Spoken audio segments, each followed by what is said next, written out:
ഇന്ന് അടിയന്തരാവസ്ഥ പ്രഖ്യാപിച്ചതിൻ്റെ 49ാം വാർഷിക ദിനമാണ്. ഈ ഒരു അവസരത്തിൽ രാഷ്ട്രീയ നേതാക്കളെ കാലം ഓരോന്നും പഠിപ്പിക്കും എന്ന് വീണ്ടും ഓർക്കേണ്ടുന്ന ഒരു ദിവസം. ഇന്ദിരാഗാന്ധി പ്രധാനമന്ത്രി പ്രഖ്യാപിച്ച അടിയന്തരാവസ്ഥ, ആ കാലം എത്രയോ ഇരുണ്ട ഒരു കാലമായിരുന്നു ഇന്ത്യയിൽ എന്ന് ഇന്ന് എല്ലാവർക്കും അറിയാം. ആ അടിയന്തരാവസ്ഥ പിൻവലിച്ചിട്ട് ഇന്ദിരാഗാന്ധി അന്നത്തെ കോൺഗ്രസ് ഗവൺമെൻറ് ഇലക്ഷൻ പ്രഖ്യാപിച്ചിട്ട് ആ ഗവൺമെൻറ്റിനെ 1977 തൂത്തെറിഞ്ഞ രാഷ്ട്രീയ പ്രബുദ്ധതയുള്ള ഒരു ഇന്ത്യൻ ജനത, അതേ ഇന്ത്യൻ ജനത ഇപ്പോഴും ആ രാഷ്ട്രീയ ബുദ്ധി വൈഭവം കാണിക്കുന്നു നമ്മൾ തിരിച്ച് അറിയുക. ഇത് രാഷ്ട്രീയ നേതാക്കൾ പഠിക്കേണ്ടുന്ന പാഠമാണ്. പാഠം പഠിച്ചില്ലെങ്കിൽ തിരിച്ചടികൾ ഉണ്ടാവും.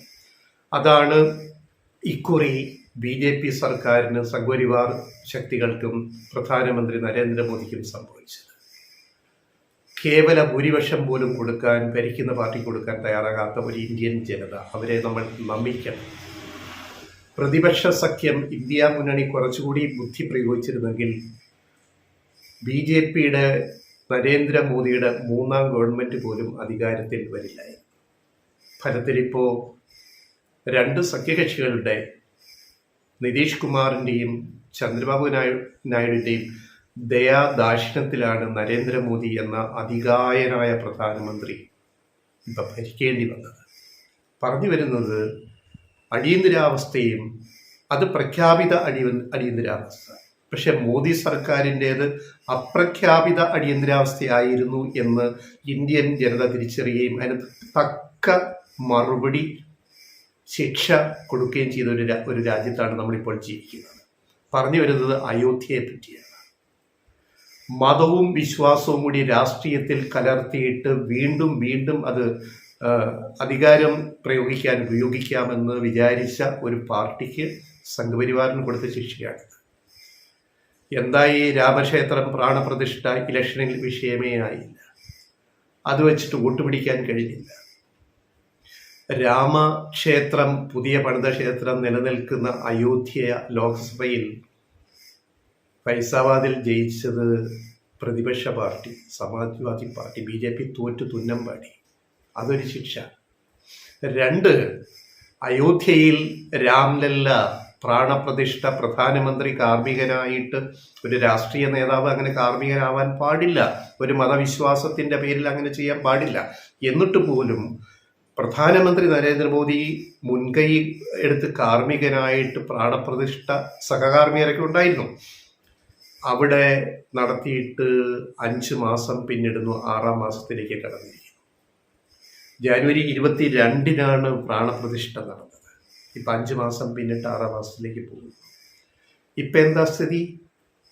അനാഥമായ അയോധ്യ എന്നാണ് പറയേണ്ടത്. രാമന്റെ ദുഃഖമാണ്, രാമന്റെ ശാപമാണോ എന്ന് നമുക്കറിയില്ല. ഇപ്പം അയോധ്യയെ പറ്റിയുള്ള പുതിയ വാർത്തകൾ എന്താ വന്നിരിക്കുന്നത് നമ്മൾ തിരിച്ചറിയണം. അന്നെന്തായിരുന്നു പറഞ്ഞത്? ലോകത്തെ ഏറ്റവും വലിയ തീർത്ഥാടന കേന്ദ്രമായിട്ട് അയോധ്യ മാറുന്നു. ദേശീയ മാധ്യമങ്ങൾ പടച്ചുവിട്ട കഥകൾ, അവിടെ പുതിയ അന്താരാഷ്ട്ര വിമാനത്താവളം കൊണ്ടുവന്നു. അത് സത്യങ്ങൾ. അവിടുത്തെ അയോധ്യ റെയിൽവേ സ്റ്റേഷൻ ലോക നിലവാരത്തിൽ പുതുക്കിപ്പണിതു. രാമക്ഷേത്ര സംവിധാനങ്ങൾ ഒരുക്കാൻ, യാത്രാ സൗകര്യം ഒരുക്കാൻ എത്ര 1000 കോടി രൂപയാണ് കേന്ദ്ര സർക്കാർ വിനിയോഗിച്ചത്. അതോടൊപ്പം തുല്യമായ തുക UPയിലെ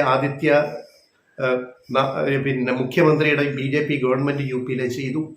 തുല്യമായ കോടികളുടെ ചെലവഴിച്ചു. അന്ന് അവകാശപ്പെട്ട സംഘപരിവാർ ശക്തികൾ ലോകത്തെ ഏറ്റവും വലിയ പിൽഗ്രീം ടൂറിസം സെന്റർ ഇനി അയോധ്യ ആയിരിക്കും, രാമക്ഷേത്രമായിരിക്കും, രാംലല്ലയായിരിക്കും.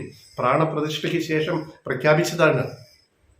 മക്കയും ശബരിമലയും യെറുശലേമൊന്നും ഒന്നാവില്ല. അതിനെല്ലാം മറികടന്ന് അയോധ്യ മുന്നോട്ട് പോകും. അന്നെന്തായാലും തള്ള്. ട്രെയിൻ ടിക്കറ്റ് ആഴ്ചകൾക്ക് മുമ്പേ ബുക്ക് ചെയ്താലും കിട്ടാനില്ല. ഫ്ലൈറ്റ് ടിക്കറ്റ് നോക്കുകയേ വേണ്ട, കിട്ടത്തില്ല. ബസ്സിൽ പോലും ടിക്കറ്റ് കിട്ടാൻ ബുദ്ധിമുട്ടുന്ന ഒരവസ്ഥയിലാണ്. ലക്ഷങ്ങളാണ് ഓരോ ദിവസവും അയോധ്യയിൽ വന്നു പോകുന്നത്. അയോധ്യയിൽ കോടികൾ വരുമാനം, റൂമുകൾ കിട്ടാനില്ല.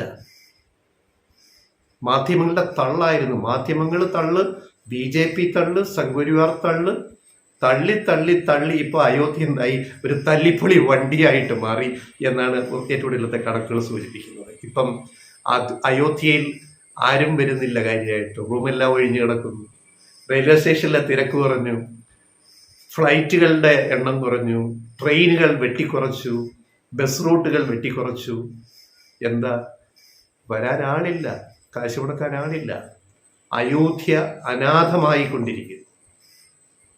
അയോധ്യ രാമക്ഷേത്രം BJPക്ക് ഒരു ഗുണവും ചെയ്തില്ല എന്ന് മാത്രമല്ല, തിരിച്ചടി മാത്രമേ ഉണ്ടാക്കിയുള്ളൂ. ഞങ്ങളിത് നേരത്തെ ഒരു വീഡിയോയിൽ പറഞ്ഞ കാര്യമാണ്. മുന്നറിയിപ്പിൽ ഞങ്ങൾ പറഞ്ഞിരുന്നു, അയോധ്യ കൊണ്ട് BJPക്ക് ഒരു ഗുണവും കിട്ടാൻ പോകുന്നില്ല. അതേപോലെ സംഭവിച്ചത്. ഇപ്പം എന്തായി, BJP അവസ്ഥയിലെത്തി. ഇത് രാമന്റെ ദുഃഖം ഒരു വശത്ത്, രാമന്റെ ശാപം മറുവശത്ത് എന്ന് വിചാരിച്ചുകൊണ്ട് ഇനി ഒരു കാര്യം കൂടി പറയട്ടെ.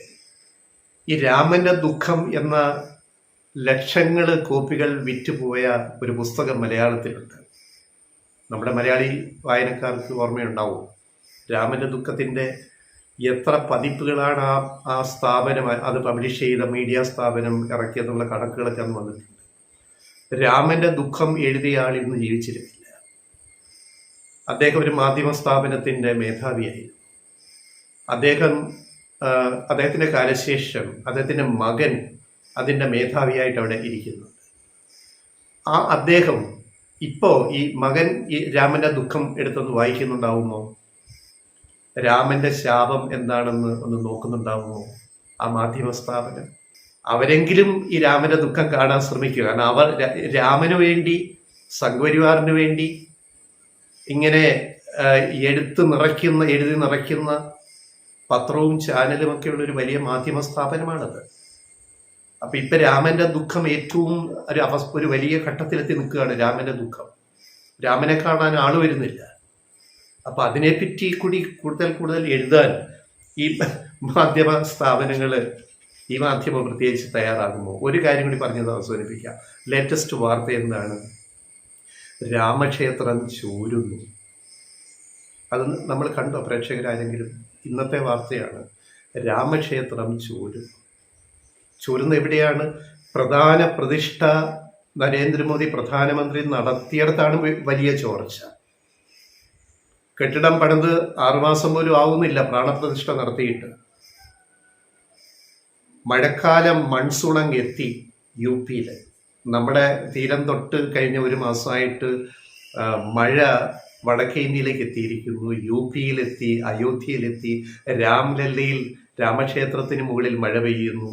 ആദ്യ മഴ, പ്രാണപ്രതിഷ്ഠയ്ക്ക് ശേഷമുള്ള ആദ്യ മഴയിൽ ആ വിഗ്രഹ പ്രതിഷ്ഠ നടത്തിയ പ്രധാന കേന്ദ്രം, വിഗ്രഹമിരിക്കുന്ന ഏറ്റവും പൂജനീയ സ്ഥലം, നമ്മുടെ പൂജനീയൻ പ്രതിഷ്ഠിച്ച ആ പൂജനീയ സ്ഥലത്താണ് ഏറ്റവും വലിയ വിള്ളൽ, ചോർച്ച. പിന്നെ പലയിടത്തും ചോർച്ചയുണ്ടെന്നാണ് റിപ്പോർട്ട്. ഇത് എത്ര പേര് റിപ്പോർട്ട് ചെയ്യുന്നു, എത്ര പേര് ചർച്ച ചെയ്യുന്നു?